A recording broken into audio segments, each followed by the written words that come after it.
Imagina só, uma família nobre cheia de segredos. E o maior deles, uma fortuna, uma lenda, um tesouro que promete riqueza infinita, mas que no final das contas só entrega desgraça.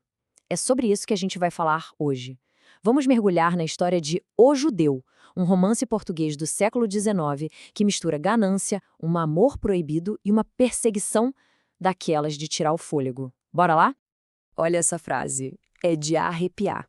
Dita pela matriarca da família, a dona Francisca. O cofre há de aparecer, ainda que se arrase o palácio. Isso aqui já diz tudo, né? A obsessão é tão, mas tão grande, que ela está disposta a botar a própria casa abaixo para encontrar o tal tesouro.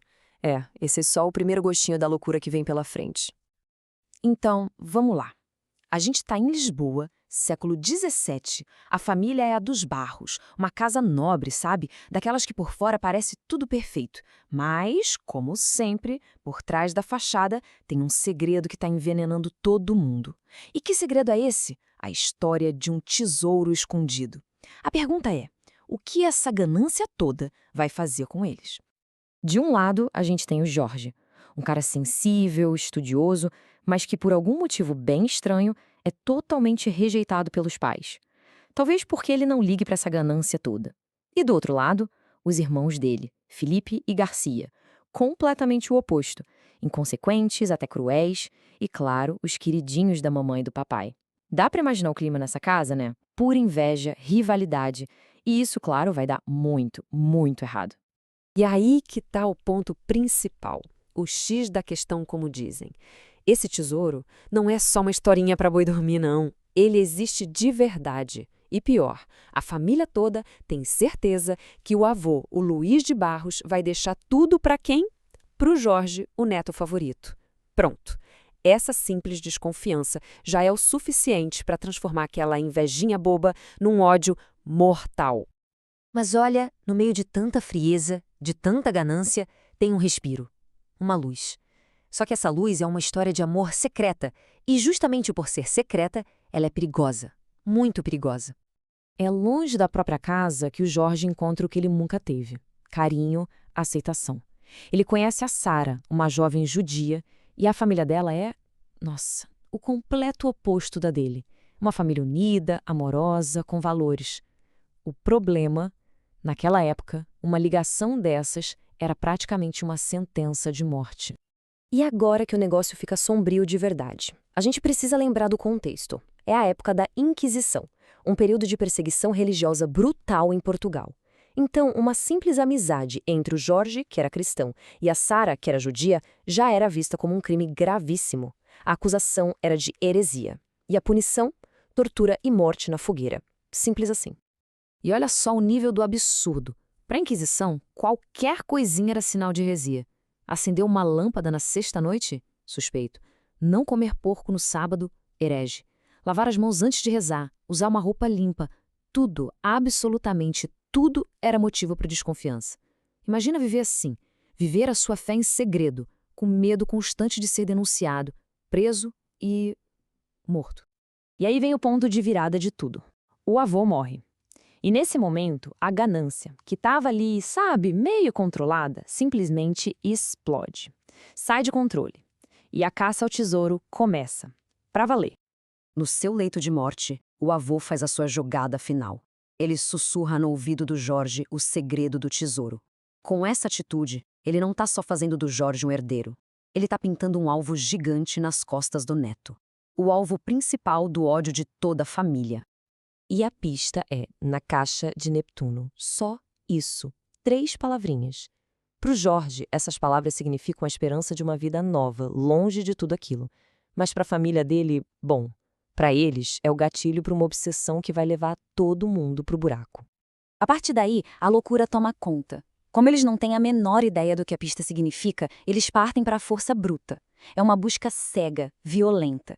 Eles literalmente começam a destruir a própria casa, derrubam paredes, cavam um jardim inteiro, quebram estátuas, tudo, qualquer coisa, na busca desesperada pelo ouro.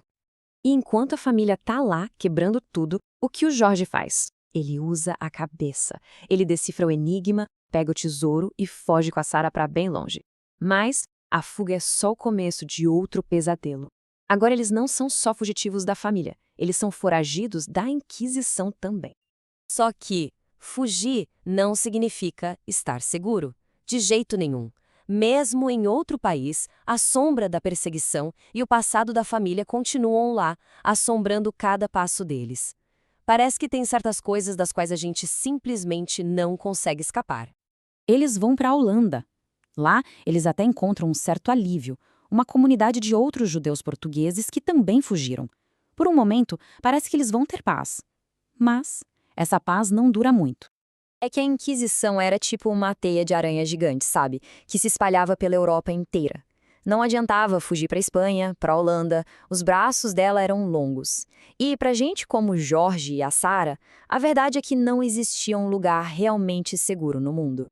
E aí, o inevitável acontece. O pior acontece. Numa viagem para a Espanha, a Sara e a filha deles, a Leonor, são pegas, capturadas pela Inquisição.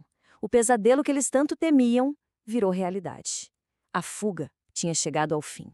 Bom, agora a gente chega na parte final, no desfecho trágico dessa história. Vamos ver como aquele tesouro, que era o sonho de todo mundo, na verdade se tornou uma maldição. Uma maldição que não perdoou ninguém que chegou perto dele. O destino da família Barros é uma tragédia atrás da outra. Felipe Garcia, os irmãos, mortes violentas. A mãe, Dona Francisca, que sonhava com ouro, morre cega, pobre, sozinha num casebre. E o Jorge, mesmo com toda a fortuna, ele morre doente, no exílio, sem nunca mais voltar para casa. No fim das contas, a ganância levou todo mundo. Mas calma que ainda não acabou. Faltava o golpe final. E ele vem de quem menos se espera. Duarte, o grande amigo da família. Um cara que sempre ficou ali, de olho no tesouro, só esperando a oportunidade perfeita. E para dar o bote, ele usa uma arma secreta, a Feliciana, uma antiga escrava da família que, bem, tinha todos os motivos para querer vingança. E aqui vem a traição suprema. O Duarte, de forma fria e calculista, manipula a Feliciana para que ela denuncie a família da Sara para a Inquisição. É o plano perfeito. Com todo mundo preso, o caminho fica livre para ele. E o Duarte, o falso amigo, finalmente consegue o que tanto queria: o tesouro. E tudo isso por quê? Por dinheiro. Mais de 150 mil cruzados. Gente, isso era uma fortuna absurda na época. Trazendo para hoje, seriam milhões e milhões. Um valor que, como a gente viu, custou a vida de muita gente. Só que parece que o tesouro era amaldiçoado mesmo. Numa daquelas ironias cruéis da vida, o que acontece com Duarte? Ele é morto por ladrões que roubam o tesouro dele durante o caos do famoso terremoto de Lisboa de 1755. A fortuna pela qual ele traiu, manipulou e destruiu uma família inteira, ele não conseguiu aproveitar nem por um dia sequer. É a justiça poética, né? E assim a história acaba. Mas a reflexão fica. Pensa bem, um tesouro que foi caçado por gerações, que causou morte, traição, destruição, para no fim ser perdido num piscar de olhos. Isso faz a gente se perguntar, no final das contas, qual é o verdadeiro preço da ganância?